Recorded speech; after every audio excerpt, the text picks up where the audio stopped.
ZYP 204, canal 292. Cultura FM.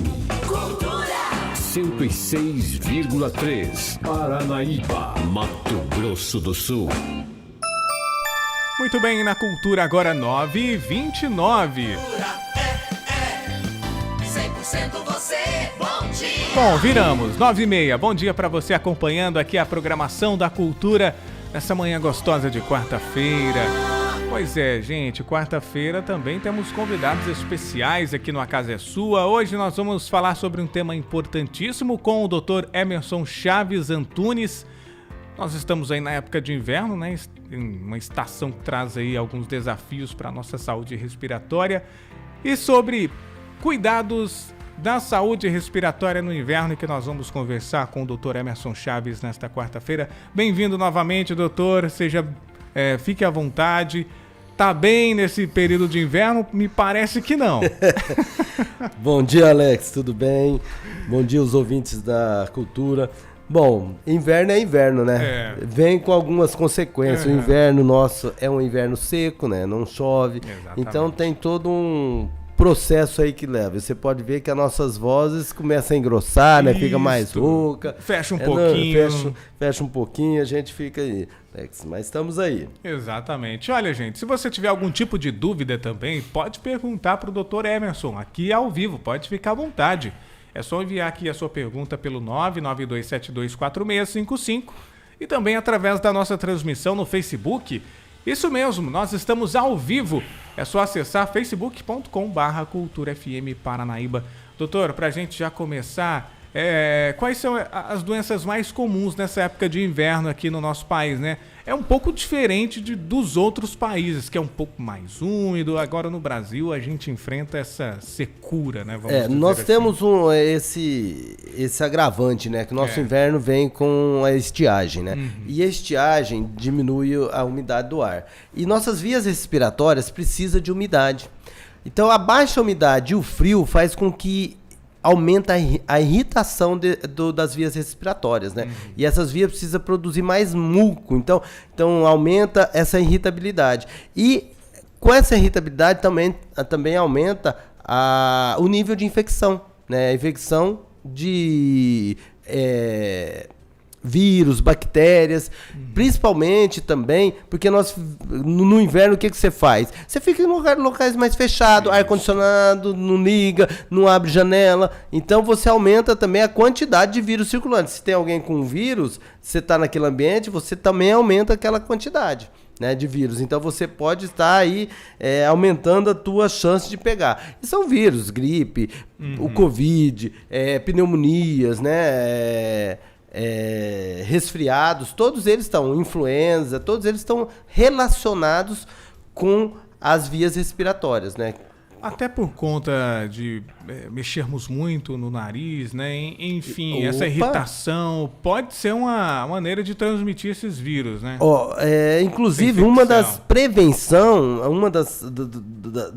prevenções é você lavar as mãos. Né? No Covid não foi batido tanto isso, né? Mas não é só pro Covid, não. Por exemplo, você está gripado, o nariz está coçando, você espirra, você passa a mão, você põe a mão aqui na superfície, aí vem outro, passa a mão na superfície. Então você lavar as mãos com água e sabão é um meio de prevenção, né? Porque o vírus, ele não só se transmite por ar, mas sim também por contato, né? A gente sofre também com esse problema em relação, né, a esse período seco e assim, são muitas doenças ao mesmo tempo que é impossível de identificar quais são elas também, né, doutor Emerson? Tem a sinusite, que algumas pessoas acabam confundindo com resfriado, depois com uma gripe forte. Meu Deus, e aí? Como diferenciar isso? O que você tem que ficar muito atento, né? Quando você começa a ter alguns sintomas. Por exemplo, o resfriado, ele vem e passa em 3 a 5 dias. Sim. O resfriado é um vírus sazonal de sintomas de curta duração.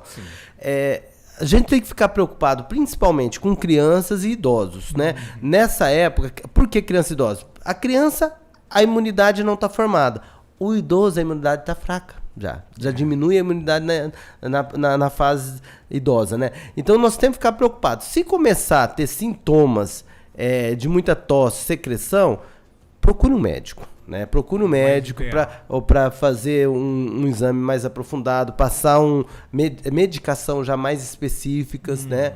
Então, porque nós temos aí sinusite, nós temos bronquiolite, pneumonia, covid, influenza, gripe, resfriado. Então, tem uma larga gama de doenças, né? Sim. E muitas vezes você está talvez achando que você está gripado, você está com sinusite. E a sinusite geralmente é de fundo bacteriano. E se você não trata, ela pode evoluir para uma infecção mais grave e dar febre, entendeu? Ter outras causas. Quando dá, outro sinal de agravamento é febre. Se deu febre, você procura um médico, tá, gente? Eu aconselho sempre procurar um médico, porque tem que se investigar a causa, ou com raio-x, ou com exame de sangue, alguma coisa assim. Então primeira coisa, teve sintomas e agravou, vá ao médico. Sim, a pessoa tem muito congestionamento, assim, enfim, dores de cabeça, esses sintomas prolongados também, o ideal é sempre procurar um médico, não é se automedicar, como muitas pessoas acabam fazendo, né? Sempre. Tem gente, Alex, nós temos pacientes que, por exemplo, tem rinite crônica. Rinite é uma alergia. Então, eles tomam antialérgico, melhora. E a pessoa tem que tomar antialérgico sempre. Então, eu tenho rinite. Mas, se essa rinite não passa, se essa rinite começa aumentar a secreção ou começar a dar outros sintomas além de dor de cabeça, mais uma febre ou a secreção mais escura, mais grossa, gente, tem que procurar um médico para ver o que é. Talvez a sua rinite foi agravada por uma sinusite, talvez até começando a ter outro tipo de infecção, laringite ou pneumonia. Então eu sempre aconselho assim, procurar, porque as doenças respiratórias elas agravam muito rápido. Tá? Muito rápido. Por exemplo, hoje você está com uma tosse, amanhã você deu febre e 3 dias depois, 4 dias depois você está com pneumonia. Exatamente. Entendeu? E aí você enrola um pouquinho, essa pneumonia entra já agravada. E me parece que essas doenças respiratórias estão vindo cada vez mais fortes, né, doutor? Principalmente em crianças, né? Bronquiolite. Tem um outro problema também, problemas respiratórios crônicos nessas crianças. Tem. Né? Bom, quando você entra em problema respiratório crônico, Alex, você já está falando de problemas que agrava no caso de você vier pegar qualquer infecção respiratória, né? Por exemplo, pessoa com efizema, tem que tomar mais cuidado. Por quê? Porque ela já tem comprometimento pulmonar. Uma com DPOC, que é deficiência pulmonar, também tem que ter mais atenção. Pegou uma gripe, alguma coisa, já tem que procurar um médico e atender rápido. Por quê? Porque já tem comprometimento pulmonar, já tem irritabilidade no pulmão, entendeu? Já tem uma predisposição a agravamento, né? Nós não podemos, nessas pessoas assim, nós não podemos bobear. Exatamente. Doutor, tem alguns exames laboratoriais que são específicos para identificar algum tipo de alergia mesmo ou problema respiratório através do sangue? Como é que funciona isso? Tem sim, Alex. Nós temos alguns exames bem direcionados. Por exemplo, se você tem alergia e você suspeita que há pó ou qualquer coisa de ambiente, procura o médico vai fazer essa investigação e vai pedir os que a gente chama IgE, RAST, alérgenos, para específico, a poeira doméstica, a barata, pelo de cachorro, a pelo de gato, todos esses, nessa época do ano, esses alérgenos, eles aumentam a irritabilidade do pulmão, né? Então, você tem como diagnosticar, por exemplo, uma criança que fica sempre escorrendo o nariz, de repente tem um gato em casa e não sabe que é alérgica a pelo de gato. Entendeu? Então, assim, tudo isso a gente tem que ter exame. Temos exames também, Alex, para detecção direto dos vírus.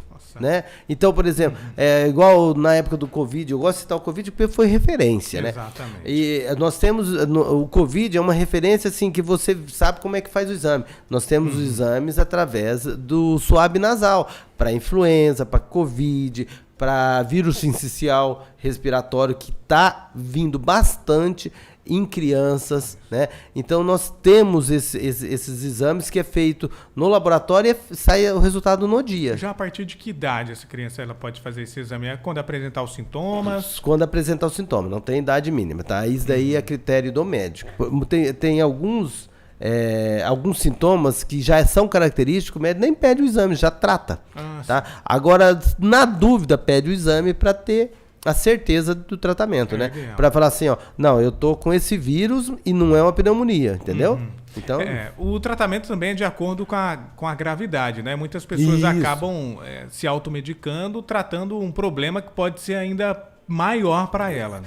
Isso, você pode muitas vezes fazer uma automedicação que você mascara a doença.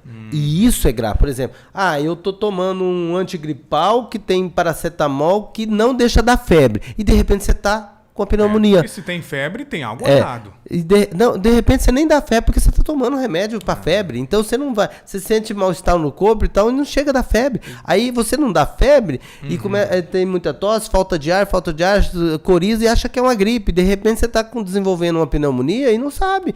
Aí a hora que você agravar, você vai no médico. Aí é outro patamar, aí vai internação, vai a parte de agravamento, né? Você tem que internar, tomar antibiótico EV e tudo isso.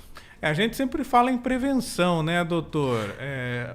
É o ideal, né? É o ideal, né? A pessoa, sim, a gente reforça na prevenção, a pessoa, ela acaba contraindo esse vírus, mas ainda é importante a pessoa se prevenir. A prevenção é muito simples, nós comentamos já no início aqui, a prevenção nessa época do ano é beber muita água, né? Porque você se hidrata, ficar em ambientes arejados, por exemplo, você dorme, levanta, abre a janela do quarto, abre a porta do quarto e deixa o vento correr.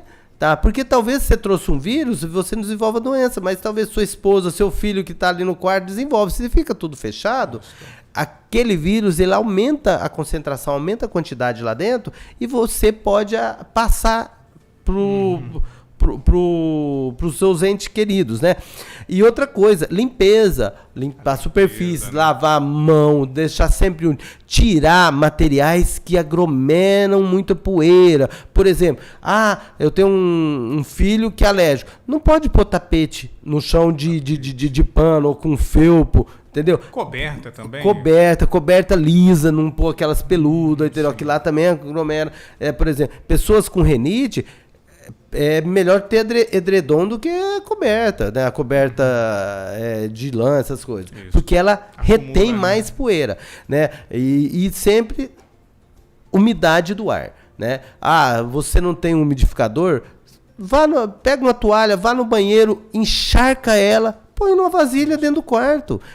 Ajuda a aumentar a umidade do ar no quarto, entendeu? E hoje tá tão baratinho, né? Um umidificador, gente, é fácil de encontrar, né? Na internet também. Mas tem muitas pessoas que não têm condições. Não tem condições. Assim, então tem essa opção. O umidificador é baratinho, mas a gente esquece de comprar. É verdade. Você só lembra à noite.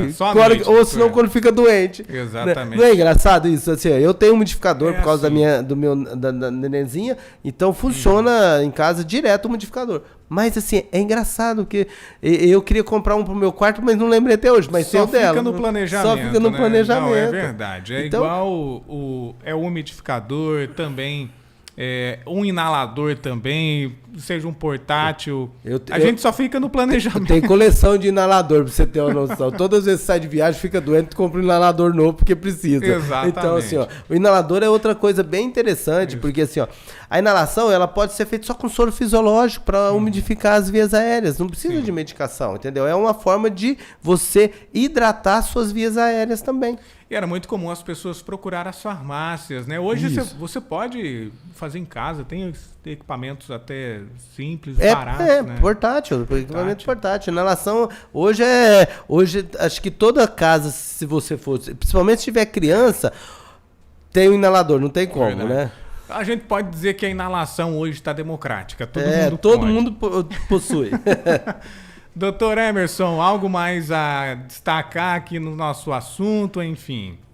O que eu tenho para destacar, gente, é observar a prevenção, né? Outra coisa, conscientização. A gente tem que ter consciência, por exemplo. É muito difícil, Alex. Isso é uma coisa que eu vou falar e assim, depois todo mundo pode fazer uma reflexão. Quando para outra pessoa, por exemplo, você vê alguém gripado, vê alguém doente, com alguma doença respiratória, é fácil você falar para ele, ó, usa máscara, fica em casa. E quando muda, que é você que está com isso, você não quer. Você se sente preso, você não tá. Fala assim, não preciso disso, não é isso. Você tem aquele negativismo. Gente, a gente tem que pensar no coletivo. Nós temos que pensar não só na gente.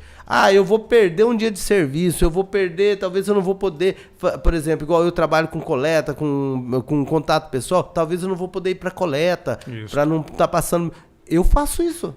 Se eu tiver numa fase ruim, eu distancio das pessoas. Eu preciso, porque eu evito uma epidemia, eu evito que ali passa para um, passa para outro, passa para outro, passa para outro, e assim, ó, você já está doente. Então, isso eu gostaria de pedir para o pessoal, conscientização. Não é fácil, nem dentro da área de saúde. Você vê dentro da área de saúde, pessoas da saúde que, eu tô bem, eu vou trabalhar, eu tô bem, eu vou fazer isso. Não é. Sabe de todas as dificuldades que causam consequências, né? As consequências. Então a gente tem que tratar isso. É uma conscientização e uma mudança cultural. Exatamente. Né? Por exemplo, é muito engraçado quando veio o Covid, todo mundo usando máscara, né? Mas se você fosse no Japão antes do Covid, todo mundo ficava gripado, põe máscara. Realmente, era muito. Era na normal. Verdade, é normal. É normal lá. Isso é cultura. Eu acompanhava pela TV, eu ficava pensando, deve estar acontecendo algum surto de gripe, né? Mas não, era normal. É normal, por exemplo, a pessoa que está gripada, ela usava máscara. Por quê? Porque ela tosse, ela espirra. E a máscara retém a expansão disso. Não retém tudo, tá? Mas diminui bastante o contágio de outras pessoas. Então isso é cultural. Então, lavar as mãos é cultural, nós temos que aprender a lavar a mão. Chegou, foi no banheiro, de qualquer ambiente, vai lá e lava a mão. É água e sabão, água e detergente, é tão simples. Né? Então coisas simples que a gente pode colocar na nossa rotina em qualquer lugar. Se você for numa clínica, tem banheiro. Se for no restaurante, tem banheiro. Em qualquer lugar que você vai, tem um banheiro com água e sabão. Então, assim, não é difícil. Né? O pessoal vinculou muito no álcool 70. É bom, mas você já percebeu tanto que aquilo ali, ele resseca a tua mão? Isso, né? Resseca demais, agride demais a mão, né? Resseca, agride a mão, porque o álcool, ele é desidratante. Entendeu? Pode usar? Pode, claro que pode. Álcool gel, álcool 70, você pode usar normal, eu acho que... Mas nada melhor que água e sabão. Pronto. Se não tiver ali um sabãozinho, carrega, gente. Pequenininho ali, ó. Você pode comprar em qualquer lugar aí. Feirões, enfim. Você pode adquirir, colocar um sabãozinho líquido, acabou. Pronto. Tá protegido. Qualquer torneirinha você tá lavando a tua mão tranquilo. Isso, né? Fácil, gente. Doutor Emerson, mais uma vez, muito obrigado aqui pela sua presença junto com a gente. Eu estava há muito tempo sem vir, né, Alex? Mas nós vamos começar a voltar àquela época que a gente ia pelo menos 2 vezes no mês aqui. Perfeito. Se precisar, nós estamos à disposição. O laboratório está à disposição de vocês, né? O laboratório Labipar fica ali em frente ao Hospital da Cacemes e fica também ali na esquina da Juca Pinhé, em frente ao Hotel Sul. Qualquer dúvida, se vocês quiserem bater um papo, eu estou à disposição, né? A gente está lá para atender os nossos clientes da melhor forma possível, né? É isso aí. Gente, se você perdeu esse assunto, vai estar disponível daqui a pouquinho na nossa página. É só acessar facebook.com/Cultura FM Paranaíba ou também, né, no rcn67.com.br. Você não sai daí, continue junto com a gente. Realize seus exames com rapidez, eficiência, qualidade e segurança no Laboratório Labipar, que conta com exames toxicológicos para CNH e admissionais. Labipar, há 10 anos com classificação ótima no controle de qualidade, certificado pela Organização Nacional de Acreditação. Labipar atende planos de saúde e oferece descontos especiais a atendimentos particulares. Agora com moderno laboratório à sua disposição, na Avenida Juca Pinhé, em frente à Clínica Castellani. Ligue 3669-3510 e 99966-4441. Bom dia! A casa é sua. Cultura FM.